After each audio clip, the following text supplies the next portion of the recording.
ভেনেজুয়েলায় অভিযানের বিস্তারিত জানাতে শনিবার ফ্লোরিডার অবকাশ যাপন কেন্দ্র মারে-লাগোতে সংবাদ সম্মেলন করেন মার্কিন প্রেসিডেন্ট ডোনাল্ড ট্রাম্প।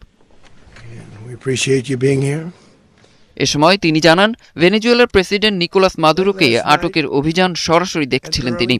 মাদুরো ও তার স্ত্রীকে একটি সুরক্ষিত দুর্গ থেকে আটক করা হয়েছে। তাদের বিরুদ্ধে একাধিক অপরাধের শক্ত প্রমাণ রয়েছে। যুক্তরাষ্ট্রের মাটিতেই তাদের বিচার করা হবে বলে জানান ট্রাম্প।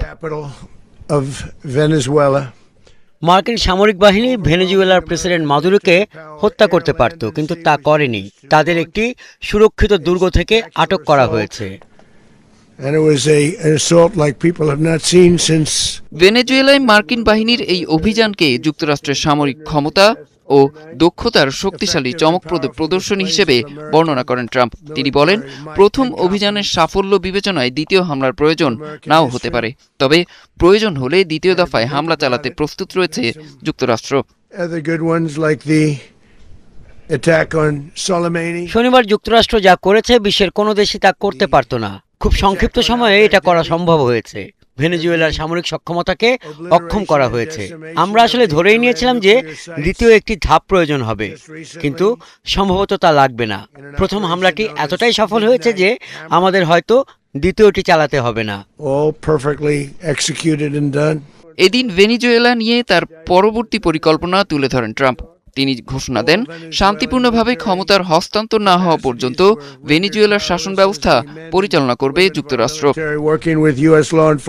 নিরাপদ, সঠিক ও বিচক্ষণভাবে ক্ষমতা হস্তান্তর সম্ভব না হওয়া পর্যন্ত আমরা দেশটি পরিচালনা করব।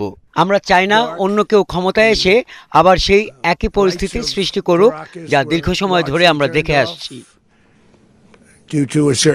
ভেনেজুয়েলার তেল শিল্প নিয়েও পরিকল্পনার কথা জানান মার্কিন প্রেসিডেন্ট।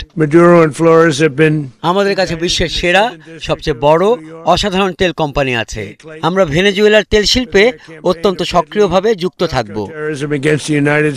সম্প্রতি ভেনেজুয়েলার প্রেসিডেন্ট নিকোলাস মাদুরোকে উৎখাতে বরাবরই হামলার হুমকি দিচ্ছিলেন মার্কিন প্রেসিডেন্ট ডোনাল্ড ট্রাম্প। এরই জেরে শনিবার ভোরে ভেনেজুয়েলার রাজধানী কারাকাস সহ বেশ কয়েক এলাকায় হামলা চালায় মার্কিন বাহিনী। পরে দেশটির প্রেসিডেন্ট মাদুরো ও তার স্ত্রীকে আটক করার তথ্য দেন ডোনাল্ড ট্রাম্প। অরিসুল ইসলাম, ৭১।